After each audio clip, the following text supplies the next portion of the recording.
And in this hour, we are celebrating amazing women because it is Women's History Month. And joining me is Dr. Koritha Mitchell. She's a professor at the University of Ohio, and she's edited a book on a Black woman, not a household name, but such a significant figure in history. Her name is Harriet Jacobs. Harriet was born into slavery in Edenton, North Carolina. She was sexually harassed by her enslaver, but her story of resilience is just amazing. And I'm so happy to be in conversation with you, Dr. Mitchell, about Harriet Jacobs. So, welcome.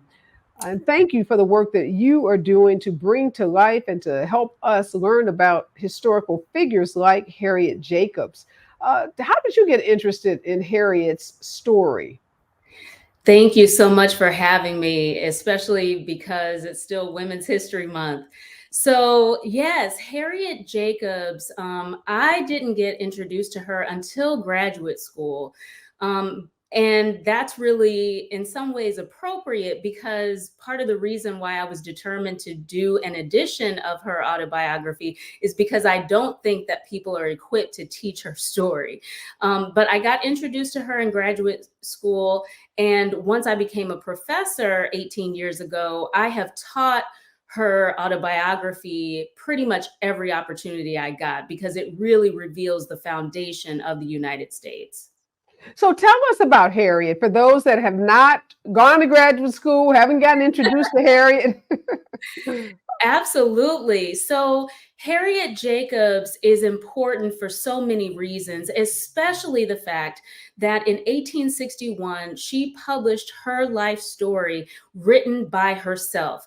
Now, I know that everyone is familiar with that phrase, written by himself, because Frederick Douglass was adamant about the fact that he wrote his own narrative in 1845. So by 1861, Harriet Jacobs is clear that she wrote it herself. Now, the reason I bring up Frederick Douglass is because most people know Frederick Douglass's narrative and they know his face even. But if I asked them to name Black women who were his contemporaries, most people would say Sojourner Truth or they would say Harriet Tubman. And what's important is that those two women were important orators. So they were famous during the 19th century. They were giving speeches, and therefore there was interest in their biographies. But both of those women were not literate in English. And so they both had their biographies as told to narratives, right? They told someone else who wrote their story. It is Harriet Jacobs who writes her story by herself. And as you said, she was born in 1813 in Edenton, North Carolina. She is born enslaved. Both of her parents are able to shield her, though. So she doesn't actually know she's enslaved until she's 6 years old and her mother dies. When her mother dies is when she becomes more vulnerable to the fact that she is considered a piece of merchandise. By the time she's 12, she has to move into the home of someone called Dr. Norcom, whom she calls Dr. Flint when she writes her life story. And by the time she's entering her 15th year, he begins sexually harassing her, as you stated. So the story of Harriet Jacobs, part of what she says is, slavery is terrible for men, but it is even more terrible for women. So what we get from Harriet Jacobs is just how much the United States built its economy on treating Black women as property who, if they were impregnated, only produced more property. As a result, if you rape a Black woman and you are an enslaver, then you are simply making yourself richer. And Harriet Jacobs is the person that tells that story from the first person.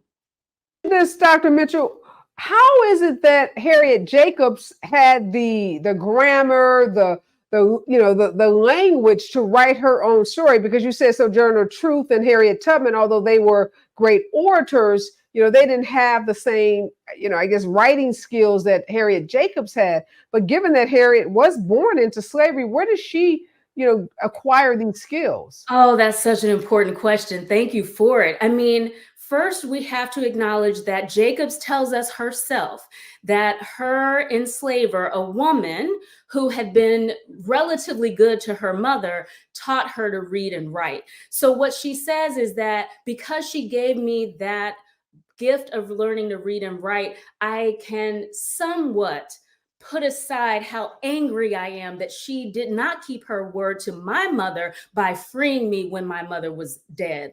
So she acknowledges that that is a gift of literacy. And part of what's important, I have to make that connection to Frederick Douglass again, because part of what Frederick Douglass says in his story is that his enslavers forbid him from learning to read and write. And so when he learns, he's taking that. In Jacob's situation, it becomes a gift bestowed that she's then able to use both for her freedom, but it also becomes another way that she becomes victimized, because when she's being sexually harassed, when her enslaver realizes she can read and write, he actually uses notes as another way of sexually harassing her. So Jacob shows us how her being able to learn how to read and write, her literacy, is both something that is used as a weapon against her and something that becomes a tool for her freedom. The only other thing I want to add, especially because you reminded us of Sojourner Truth and Harriet Tubman, we do have to acknowledge that Sojourner Truth, especially because she was in New York for so much of the time, it wasn't illegal for her to learn to read and write. But we have to remember that if you're in a nation that is beating out of you any desire to learn for most of your life, how do you then learn and catch up when you have the freedom to do so? So that's part of what we have to contend with when we deal with the history of this nation.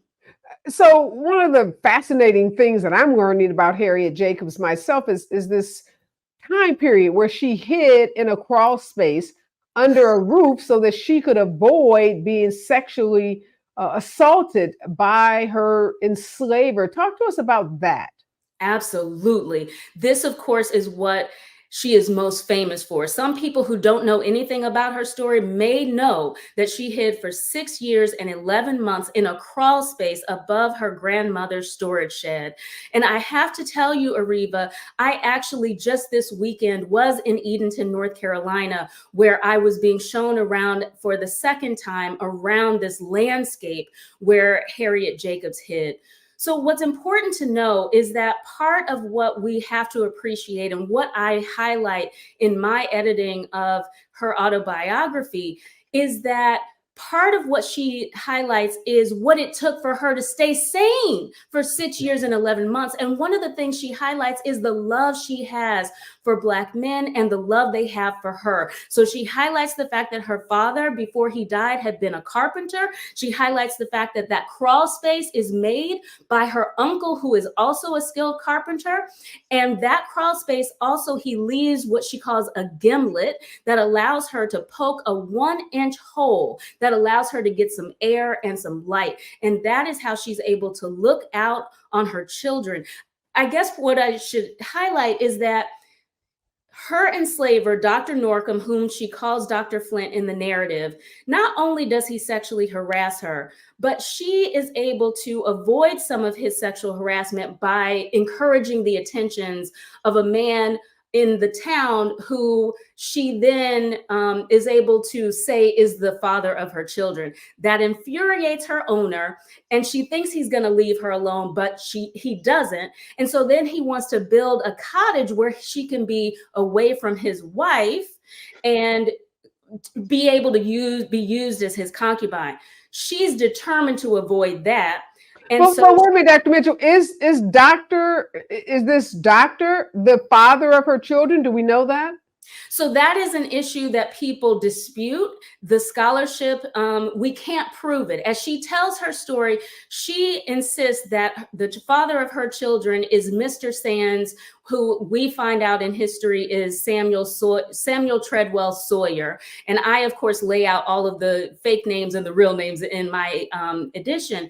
But because she brings his attention to stop her owner's sexual harassment, there's some fuzziness about it. And part of what Jacobs makes clear in her narrative is you can't tell the truth about who the father of your children is anyway. So she's basically saying, I can't avoid this sexual assault because the United States has made me property and not a person. So since I can't avoid sexual assault, how can I orchestrate what's happening to me? And that's why she brings Mr. Sands into the situation, who she calls Mr. Sands, because she says, Areva, at least he's single and doesn't have a wife to be made miserable like my tormentor does. And at least I don't hate him. So it's not that Sawyer is, admirable, because the United States doesn't require white men to be admirable. It gives them license whether they're admirable or not.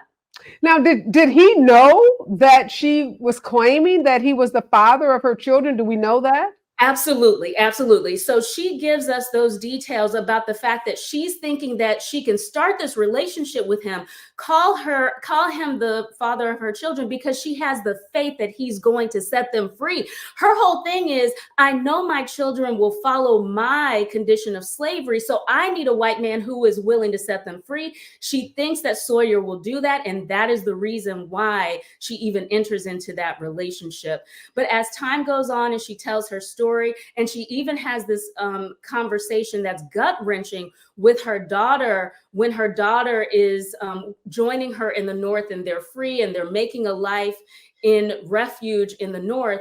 They have this heart-wrenching conversation where Harriet Jacobs says to her, I have to tell you something because I don't want other people to tell you. And her daughter says, listen, when I was with my father in Washington, D.C., when he was making his career as a congressperson, he treated me like dirt compared to how he treated his white child. So I knew that I was his daughter only because the other enslaved people I was with told me, but I have love for you only, not for him. Don't even worry about it. But who were the children with? What man were the children with in Washington, D.C.? Yes. Okay. So I guess I haven't gone in the order of the story. I apologize. So part of what happens is, because Harriet Jacobs refuses to be put in this cabin where Dr. Norcom wants to install her so that he can constantly rape her. She refuses to be put in that cabin. So she says, you might as well send me to the plantation because I'm not going to that cabin. So then he sends her to the plantation, and his point is to make her miserable. Shortly thereafter, he sends her children after her and basically says, you will all be broken in. So it's at that point that she's like, I can't have my children join me here at this plantation because they will be broken in, and I'm not letting that happen. So that's when she escapes. She hides in the swamp for a little while when they're making that crawl space that you and I talked about. She hides in the swamp for a little while. They make the crawl space, and then she goes into the crawl space. And Areva, I guess, is the other thing I cannot neglect. When I say that she was hiding for 6 years and 11 months in that crawl space, part of what she is doing is relying on partnership with both Black and white people who are willing to hide her, because think about how much in danger they all are.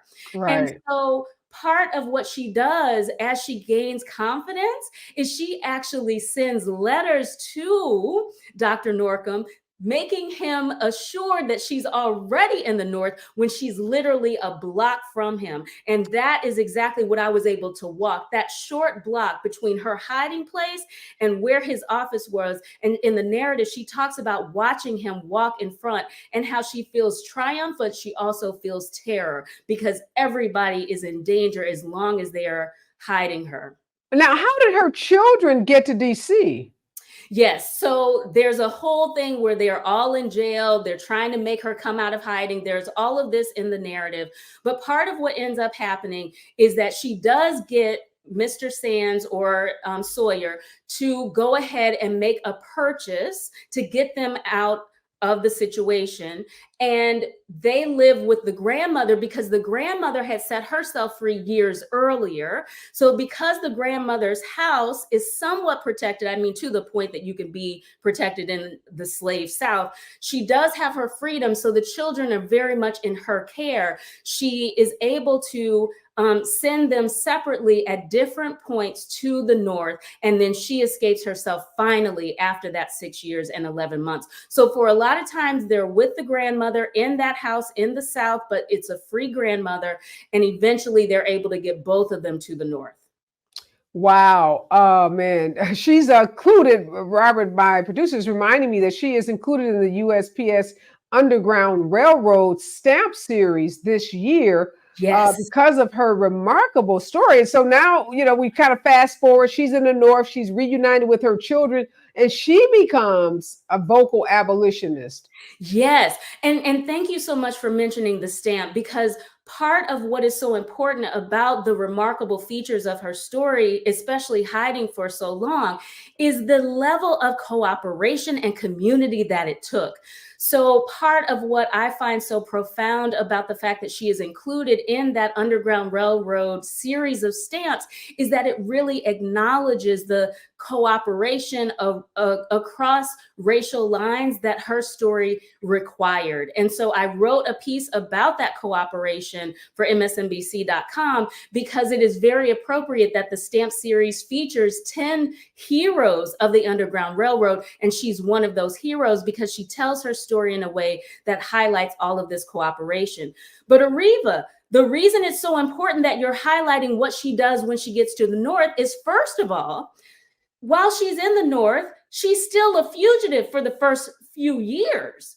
It takes her almost a decade, a little more than a decade, before she's willing to write her story to add to the abolitionist cause. She's free in the North for a long time before she starts writing this story. She writes her story by, the cover of night because she has a 24-hour, 7-day-a-week job, because even though it's the North, it's still racist, sexist America. Right. So you're working as a live-in nanny and a housekeeper for a so-called progressive white man who she says in letters that she sends to friends, I don't actually trust that if he knew I was writing for the abolitionist cause, that I would be safe. So she does all of that writing undercover. Finally, she finishes the manuscript. She makes— Well, Dr. Mitchell, I'm sorry, I've got to stop you. We're running out of time, and this is all I'm glad we're at this point, because that just means people need to go out and get the book so that they can learn about the ending. Oh my gosh, such a fascinating story. I'd love to have you come back again. This is Harriet Jacobs. This is her autobiography. It's edited by Dr. Mitchell. Make sure you pick up a copy of it. Such a great story. Thank you for helping us celebrate her during Women's History Month. Got to have you back because this is such a great story. Again, thank you. In the rest of the show, we're going to be talking to my good friends, Phil and Tanya Hart. They are filmmakers, producers, and they are always lifting up folks of color, people of color, Black people, many people who don't get their flowers while they are living. And I'm so happy to be in conversation with them today about Bessie Coleman. As you all know, or maybe don't know, Bessie was the first African-American woman and first self-identified Native American to hold a pilot license. And she is the earliest known Black person to earn an international pilot's license. And I'm so excited to be talking with you, Phil and Tanya. So welcome. Thank you so much for joining me. You guys do the best projects. You always find these incredible historical figures, and you make these great documentaries about them, and you tell great stories about them. So Tanya, let's just jump right in. Why Bessie Coleman? Well, can I first just say I just learned so much from the previous segment about Harriet Jacobs. What a story. We all got to get together and do the documentary about her, because what a story. And I was thinking that. Yeah. I was thinking this is a perfect story for Phil and Tanya to do, because that woman was dynamic. I mean, she was incredible. Oh my gosh, and congratulations to Dr. Mitchell. Now moving on to Bessie Coleman. Yes, Bessie Coleman was the first female, Indigenous and African-American female in the world to get a pilot's license. And again, this was 100, and she got it in 1921. So this is now 103 years ago. This was before Amelia Earhart. She was the equivalent. She was popular in the world at the height of her career that she was the equivalent of, say, Beyonce and Taylor Swift combined today. That's who Bessie Coleman is. And so we try to celebrate her as often as we possibly can. So to be clear, Phil, have you guys made a documentary about Bessie? I know you do a podcast about her. Well, we made a documentary about Bessie Coleman and other early Black men and women aviators that aired on PBS in 1987. And it was on PBS home video for 30 years, starting in 1988. And since then, we've done several things. We've done the museum exhibitions, Black Wings museum exhibitions. So I've done several books for young readers on Bessie Coleman and early African-American aviators. And our most recent project is the Invisible Eagles Bessie Coleman podcast, which is a scripted 8-episode podcast series that stars Oscar nominee Koritha Wallace as the voice of Bessie Coleman. And that's currently available on all the podcast platforms like Apple, Spotify, Google. And we're working on other projects, documentary films, as well as feature films about Bessie Coleman and her peers. So let me ask you, Tanya, when people think about podcasts, usually it's somebody like me or you, Tanya, that's talking about subjects. It could be, a fictional topic, or it could be, politics or sports or entertainment. But this is a scripted podcast. So this is a little different than, I think, people's normal podcast. So explain, how this podcast works, or how how you guys came to create this scripted podcast. Well, we actually partnered. I've been with American Urban Radio Networks for over 20 years in some capacity. And we partnered with them. And our CEO, Chesley Maddox Dorsey, thought this was a great story and a great idea to do a scripted podcast. I have to give her credit for this, because she really came up with the idea of a scripted podcast. And that means that we had to go out and find a WGA writer, which we did, thank goodness, before the strike happened last year. And her name is Danielle Nicky. And I'm so proud of Danielle, because now she's one of the producers and writers on Chicago Fire. Yeah, right. Chicago Fire. Mm-hmm. And she's got an episode coming up in the next few weeks on that. But so that's who we hired to write the script. And I mean, and then we found Koleman, who, as Phil said, is the youngest person ever still today to be nominated for an Oscar for Beast of the Southern Wild. And so the combination of the writing and her acting ability brings this to life in such a unique way. So it's more like an audiobook, and it has, cliffhangers at the end of each episode. And it's just a wonderful. We got a great sound designer. We had, great talent from literally all over the world. We had a cast of about 12 people. Some of them were in Europe, because a lot of the story takes place in Europe. And it just came to, and you're right, it is unique for what you normally think of as a podcast, but we have a feeling that a lot of people are going to be following in our footsteps on this one. So when you do a scripted podcast like this, you said it's over 8 episodes. Have you dropped all of them? So like you could go and listen to all of them at the same time, or do you drop them once a week? Well, they dropped initially last October and ran for 8 weeks concurrently. And then they're still available on those podcast platforms, like I mentioned, Apple, Spotify, and Google. And so it's still running, still available. And Flying Free Films, our company, produced the podcast, like Tanya says, with AURN, and it's presented by AARP. So it is still available for anyone who wants to go to one of those podcast platforms and learn more about Bessie Coleman. Like Tanya says, we structured it so that there are cliffhangers at the end of each episode. So each episode is about 20 minutes. So it's about a 2.5 hour audio book, if you will, telling the story of Bessie Coleman in a dramatic fashion. It's a narrative telling of her story. And I might add, one of the things that we did, we commissioned the music for this. We hired Burnside, Benjamin Burnside, and we have Leon Dorsey, the great jazz composer, Leon Dorsey, Benjamin Burnside, who put together, basically we used jazz and we used hip hop beats that we created to go along with ragtime music, which was the music of that period. But we wanted it to sound contemporary. And then we had some special music done by the New York Children's Choir to end it. So it's quite a production. So I'm thinking about the movie Shirley that just dropped on Netflix. We just heard about Harriet Jacobs. Do you think historical Black women, I mean, Shirley Chisholm, obviously much more so a household name, Harriet Jacobs, Bessie Coleman, not so much, but do you think this is a moment in time, Tanya, where Black women like these women are really getting their flowers and people are becoming more interested in their stories? I think you're right. Yes, this is the time. And you know what? We just need to make it that time.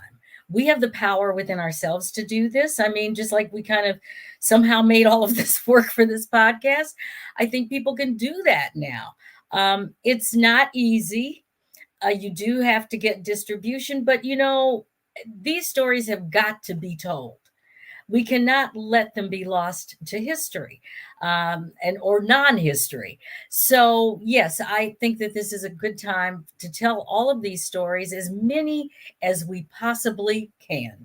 That's our mission, as many as we possibly can until the wheels fall off. Well, I'm speaking with my good friends Phil and Tanya Hart, and they have this amazing new podcast. So it's been out a couple of months. It's called Invisible Egos.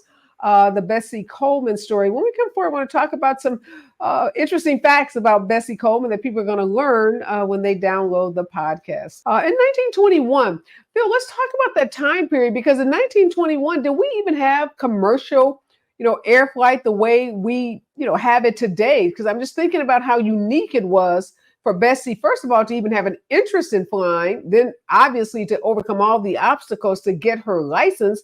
And then the question is, after she got her license, what did she do with it? After World War I, the golden age of aviation, and so there was not commercial aviation in the way we think of it today. And the people like Bessie were flying around in biplanes, Jennies, surplus Curtiss Jennies that were available after World War I. So she her goal was to start a flight school that other Black men and women could learn how to fly, because she had to go to France to learn how to fly because she couldn't find a flight school here in the United States that would accept her because she was a woman and because she's a Black. And so that was her goal. So she, after she got her license, she earned money as a barnstormer, flying around the country in air shows and lecturing at churches and other types of organizations to earn money. But her main goal was to start a flight school. And so after she passed away in 1926, William Powell organized the Bessie Coleman Aero Club here in Los Angeles, storefront offices that are still here at 1423 West Jefferson Boulevard. And they held aviation classes at Jefferson High School. And then the first all-Black air circuit was held at Eastside Airfield here in Los Angeles in October 31st, 1931. First all-Black air show, and then the second one was held December 6th, 1931, at the request of City of LA Mayor John Porter and the LA County Board of Supervisors to raise money for the unemployment fund for the City of LA, because this was the height of the Depression. So they were asked to raise funds for not just Black people, but people in the City of LA and the County of LA at the time that needed some sort of financial assistance. So, Tanya, we hear a lot about the Tuskegee Airmen. Definitely don't want to take anything away from them. But why do you think, Bessie Coleman, obviously known by historians, known by, people who are, avid readers, I would say, of Black history, but she doesn't have the kind of name, recognition or notoriety that some, like the Tuskegee Airmen. Why do you think that is? Well, first of all, Black women never get that kind of recognition.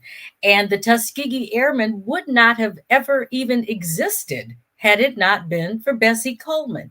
She was the inspiration that started, as Phil mentioned, the Bessie Coleman Aero Club here in Los Angeles. That spawned another aero club out of Chicago later on. And that's where the people from the Tuskegee Airmen started coming from. They went to the schools in Chicago. They went to the school here in LA, the Bessie Coleman Aero Club. And that's how they being a group of people, became interested and got trained in how to fly.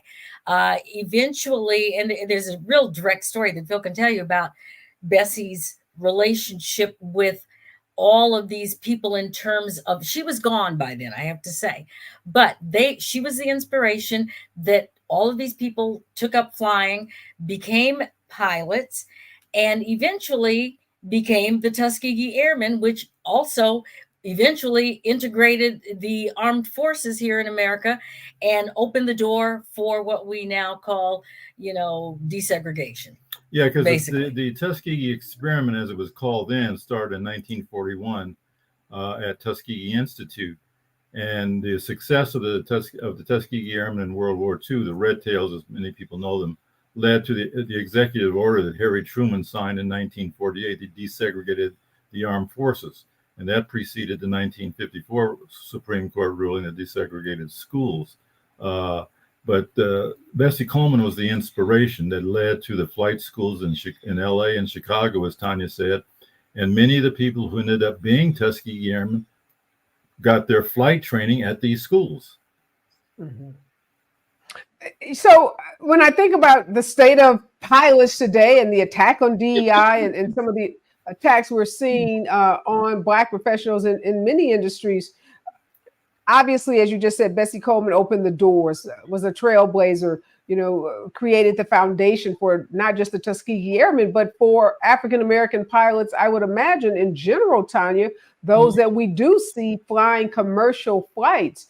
But are you surprised that when we look at the number of Black pilots that there are today, that number is still relatively small? Unfortunately, I wish I could say I'm surprised, but I'm not. I mean, they tried to suppress all of these people. They tried to suppress the Tuskegee Airmen. And so when you look at this small number, and see the problem now, had not Black people or any people of color been suppressed during all of this, we wouldn't have the pilot shortage that we have right now. But we've got a pilot shortage right now. But Areva, the thing that these people like Bessie Coleman and William Powell and other people tried to do was to tell Black people that aviation is a new industry. Let's get on the ground floor. So that and we're still saying the same thing today. So, for example, today's New York Times has the obituary for David Harris, who was the first African American hired as a commercial pilot by American Airlines in 1964. And so he was a direct descendant of the effort of Bessie Coleman and her peers to try to encourage the Black community, learn how to fly, get involved in the aviation industry as an owner, as a mechanic, as a pilot. And that message is still, that they raised 100 years ago, is still relevant today. I might want to say, too, that we were actually friends of David for many years. We all lived in the Boston area and knew him from the early days. And he, too, was trying to encourage Black people. It was the same thing. And, we somehow... Yeah, I'm just looking at these. Go ahead. No, go ahead, Tanya. No, I was going to say, somehow we ourselves missed the boat on that. The good news is that it's not too late. It's not too late. We need pilots. We need engineers to know how to put bolts in the plane doors so they don't fall off. Boeing could use some Black folks right now. Okay. And good thing too, HBCUs now have many of them have aviation education programs. Yeah, I'm glad to hear that, because these stats are horrifying. Less than 1% of U.S. pilots are Black women. So Bessie Coleman, Black woman, first African-American female pilot. And now, like you said, 100 years later, almost, here we are with less than 1% of all pilots, Black women. And she was trying to tell Black women, she's starting schools, let's get involved. Yeah. Mm. You know, I think I mean, the number is startling, like 95%. I'm just looking at all these stats. 95% of airline pilots are male. Right. And, you know, the majority of them are obviously white males, not African-American males. So we have a clear shortage of Black folks in, you know, that are pilots across this country. I'm glad to hear, Phil, you said the HBCU, some of them have flight training programs and aviation programs. Correct. Yeah, which is what we need. And we've missed the boat ourselves on that. And commercial pilots it's a well-paid occupation. You generally retire at 65. And so that's the message, that the things that we're doing, podcasts, films, books, we're trying to continue that message to our young people. Get involved in aviation. You know, it's a good career. We're all not going to be NBA players or hip hop stars. Here's a industry that you can move into. Yeah, just to give people what a magnitude, I think I saw someplace pilots make north of $350,000 a year, you know, for some of the major airlines. So it's a very, very lucrative job. Obviously, you get to travel the world, you get to see the world. The schedules are pretty decent. I'd say even cushy compared to a lot of other jobs. How difficult, though, is it, Tanya? You know, people may be thinking, that sounds great, but I'm not good in math. I'm not good in science. Like, you know, what are the basic skills that, you know, a student looking at a career in aviation would have to have? You really do. You need to be able to read. Let's start with that. Reading with comprehension still works. Even if you're not good in math per se, it's not so much, and I don't want to get anybody confused here. You do need to be good in math and science, but I think if you can read really well, you can get over those humps. So reading is fundamental for our children today. They've got to learn how to read with comprehension. And if you can do that, you can probably go to flight school and learn how to fly a plane. Well, we know there's a huge shortage. There's a huge shortage of pilots. All the big airlines talk about it. You know, some of the reasons we have flights cancellations, we don't have as many flights going across country as we need is because there just simply aren't enough pilots. So if you've been thinking about becoming a flight attendant, you know, dream a little bigger and think of becoming a pilot. Dream a little bigger because the pay is better and, you know, we need you. The country needs you. These airlines need you. We're out of time. Thank you so much, Phil and Tanya. Again, it's Invisible Eagles. It's a scripted podcast about the remarkable Bessie Coleman. You can download it wherever podcasts are downloaded, Apple Podcasts, Spotify. Support Phil and Tanya. They are bringing to life these amazing characters, often characters that we don't talk enough about, but who have made significant contributions to our country and to our community. So again, applaud both of you for the great work that you do. Always a pleasure to hear about the projects because you have amazing projects at all times. So again, thank you for joining me.